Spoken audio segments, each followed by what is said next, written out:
Снимам за Добов байкчек на даунхил велосипед Norco A-Line 2005 година. Същия е с опции 26, 27,5 и 27,5 отпред и отзад 26, конфигурация амулет. Направен е със скоростна система на Enduro. Заедно обтегач Shimano Dior XT Linglite. Касета Shimano Dior XT Linglite 11,50 зъба. Верига NG 90 лева. Яка верига. Курбели Shimano QS 30 зъба. 32 зъба, впрочем. Плоча и курбел Shimano QS. Даунхил заден амортисьор RockShox Super Deluxe Ultimate Coil 250 мм.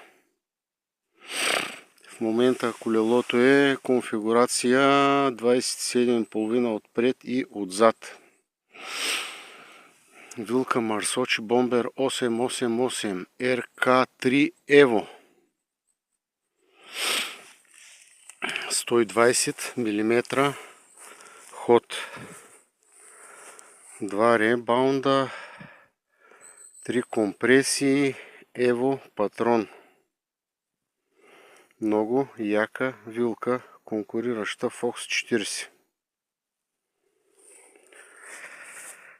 Бар Труфатив Хусфелер 800 мм.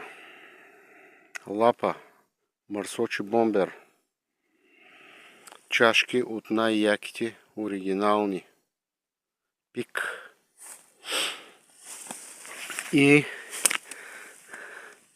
главина Хейс 20 по 110. Американска главина от около 2000-та година.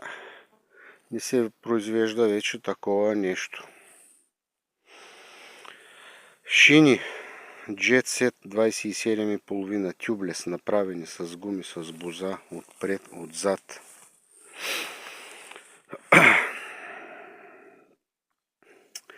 Миньон отпред е DHF, отзади DHR Maxi с